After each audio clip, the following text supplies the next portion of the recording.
alive. That's cool. Okay, hello again. So here we are reading The Bucket, yes. And Kobalos has just appeared, and Rachel have just met Kobalos, who's a bit of a tricky one, a little sprite, and he's just been beating Robin up, but Rachel quite likes him. Surprise, surprise. So, let's get straight into it. Robin trotted behind Rachel and Kobalos, groaning, holding his ear and thinking of different ways to inflict pain upon Kobalos if he could just pin the little weevil down. Kobalos was pulling Rachel along by the hand. We go, pet, play game. Hurry, lots of fun. Rachel stopped, much to the annoyance of Kobalos. Something suddenly troubled her. What is your version of the touch game, Kobalos? Is it like tag? Kobalos just pulled at her more. Come on, you see. Easy game. Come. Rachel felt that something was wrong, but couldn't quite think what. So she carried on running with Kobalos until about 15 minutes later of Robin's whinging, they came to a large hole in the cave wall. It was a cave within a cave, and the entrance was easily big enough to walk through, and then some. The green glow seemed to shine more brightly inside. Here, said Kobalos. Here, game. Rachel peered into the green glowing cave. It was really big and had a high ceiling from which huge white sparkling stalactites hung. The cave was vaguely circular, with a sort of double staircase leading up each side, carved into the wall. Around the bottom of the cave, there were several very large wooden doors. They all had quite ornate handles, and she noticed that they had the same patterns that were on her bucket. She moved her hand down to check it. All fine. It still hung from her belt. It was odd because it was quite big, but it seemed to take up no space at all and weighed hardly anything. One of the doors had a large piece of wood propped up under the handle, and there was a slow but loud banging coming from it. The main feature of the cave, though, was the huge creature sitting right in the middle of it. It was a bit like one of the rock anemones, but different. It had lots of little tentacles that were all dug into the ground around it like the others they had seen, but instead of having a hole in the top or bottom, as Robin had found out, this one had another circle of tentacles on the top or bottom, all seemingly at rest in a circle, but from the look of the length of them, they could reach every part of the cave. That was a very big rock anemone. Kobalos pulled her into the cave. Robin followed, wondering what would happen if Rachel lost. A lifetime of torture by an evil, leathery sprite. He resolved to help Rachel win this game. Hello, we've got a visitor. Hang on. Shh. Hello. It's my cat. Go cat. Thank you. Sorry, look here. Cat. Go cat. That's the one advert. Where are we? Okay. I will turn that one off as well. Hang on a sec, folks. Brief interlude. Okay. Seems I'm a bit popular this evening. That's nice. There we go. Where were we? Okay. So, the tentacles all seemingly at rest in the circle, but from the look of the length of them, I'm just covering here, they could reach every part of the cave, and that was a very big rock anemone. Kobalos pulled her into the cave. Robin followed, wondering what would happen if Rachel lost. A lifetime of torture by an evil, leathery sprite. No, hopefully not. He resolved to help Rachel win this game, as if his life depended on it, which, he thought, it does. Kobalos jumped onto Rachel's shoulder. First one to touch pointy spike up there, win. Stick on stair, help you. Run, he said, laughing. When you say go, we start. Rachel looked at the two staircases. Kobalos is really fast, but he's also very small, she thought. We should reach the top at about the same time, so it'll be close. There must be a catch. Kobalos jumped up and down and stroked her hand. Say go, we start, he said eagerly. Rachel hesitated for a moment, looked up at the stairs to see the stick halfway up on either side. She wasn't really sure how a stick would help her run, but okay. Okay then, she said, go. Kobalos ran to one staircase and Rachel ran to the other. Just as Kobalos hit the first step, he bent down running, scooped up a large stone. Rachel had already reached the first step and began to run up the rest of the steps two at a time. Kobalos stopped, took aim, and then hurled the small rock into the center of the rock anemone. When it hit the middle of the creature, the anemone's tentacles immediately unfurled and began waving around wildly in the air, searching for its attacker. Rachel ducked as one of the tentacles swooshed by her. Kobalos shouted from the other side of the cave, "Not worry, tentacle touched you, it only eats you." Ha ha ha! He scampered up the staircase towards the stick on his side. Robin shouted encouragement to Rachel from his side. Go, Rachel, go! Then a huge tentacle slapped him in the back, lifting him off his feet. Whoa, help!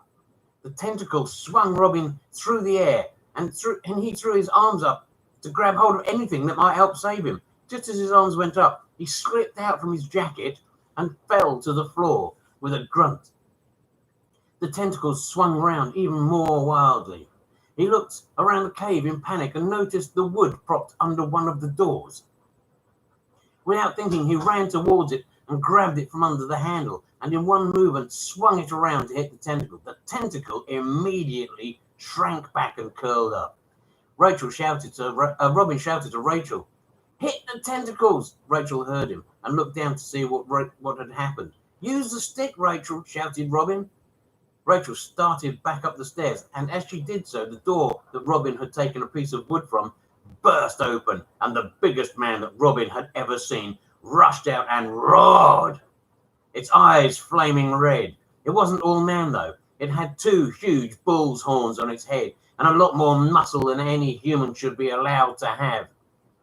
It even had bulging muscles in its face. It had an odd-looking tail, and as Robin looked down, cloven hooves instead of feet. "Where's Kobalos?" it roared at Robin. Its powerful voice thundered through the cave. Robin just pointed up at the stairs in shock. The bullman turned and saw Kobalos, who was nearly at his stick. The bullman then looked at Robin and picked him up by his back of his collar. Rob grabbed Robin's lump of wood and hurled it at Kobalos. The wood found its mark, and Kobalos squealed in pain as it hit him. He fell backwards down the stairs. Rachel dodged another tentacle and reached her stick, swinging round to hit anything coming her way with it. The bullman dropped Robin and ran to the bottom of Kobalos's stairs, scooping him up. "Got you! Now I shall crush you, you little cockroach!" Rachel, unaware of what was going on, leapt the last few stairs and grabbed at a stalactite. A shower of silvery, dusty granules tumbled from the roof of the cave onto the creature below. She turned and shouted, "I win, Kobalos! I win!" She looked down and saw what was going on. When the silver dust touched the tentacles, they stopped waving around and came to rest again. The bullman was shaking Kobalos hard. "Lock me in my own store cupboard, will you? When will you ever stop with your tricks? Get ready to die!" Rachel was suddenly very angry and shouted down, "Leave him alone!" The bullman looked up. "Who are you to tell the Minotaur what to do, little girl?" Rachel hated to see bullying and started back down the stairs. "My name is Rachel the Intrepid, and you are being a bully," she shouted. It was the first time she had ever called herself by the nickname her father had given her so long ago, and it felt good. She also remembered something about Minotaurs. "The runt is mine, Rachel the Intrepid. This is not your business. Get out of my cave or I shall eat you.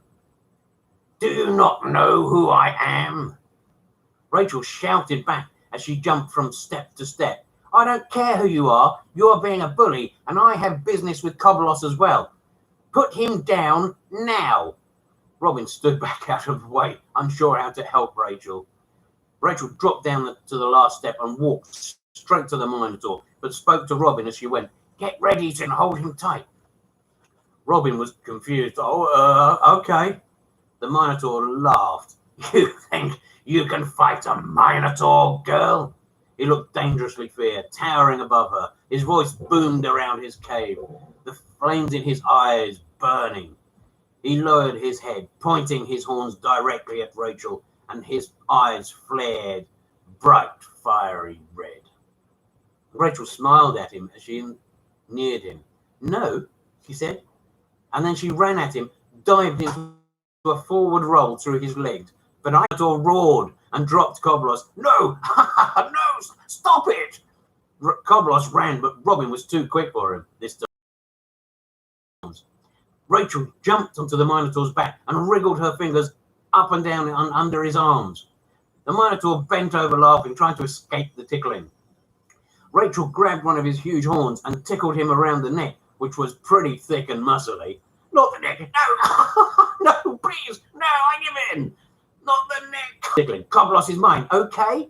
The Minotaurs laughed harder. Yes, Kobalos is yours. Please stop, I can't take any more. The Minotaur dropped to his knees, but Rachel carried on. No more trying to scare everyone, okay? Okay, please. Okay, I promise, please stop now. The Minotaur cried with laughter. Rachel jumped off him and sat on the floor to catch her breath. Both Robin and Kobalos had watched this whole exchange in utter disbelief. How does she know this stuff? Said Robin, amazed. Kobalos looked up at Robin. Kobalos not know pet ticklish. Kobalos remember this for future, and grinned an evil grin. The Minotaur sat up, rubbing his sides. That was very unfair, Rachel the Intrepid, and brave, very brave. How did you know of my weakness? Rachel smiled. I'm not sure. Someone told me a long time ago, quite recently, I think. Are you okay? The Minotaur sat on his haunches. I have not laughed like that in a fair few years. Rachel turned to Kobalos and frowned. You have been very bad, Kobalos. The Minotaur is not your pet, and tell me the way to my sister. Kobalos grinned again. Yes, Rachel win touch game, like sister, and save Kobalos from pet. Kobalos show. Kobalos keep promise. He looked up at Robin, and with a nod from Rachel, Robin let go of Kobalos. First, though, said Rachel, we must really rest for a while, because I am done in. I think probably we'll get to chapter 11 another time. I hope you're enjoying the story. Still available on Amazon. Still got great audio bits by Darren Gooding, who is just amazing. Way better than I am reading stuff. And the second one, The Bag, done by Lee Beddow. Absolutely brilliant. The artwork for this one done by Mei Lee. The artwork for the next one, The Bag, done by Ki Fang. And yeah, if you like it, buy it, read a review. It doesn't matter when you read it, or if you listen to me, or if you listen to them. It's all good, but reviews are great, and they really help get these out to other people and other kids. So there you go. I think it's time for us to say goodbye for a short while. I'll see you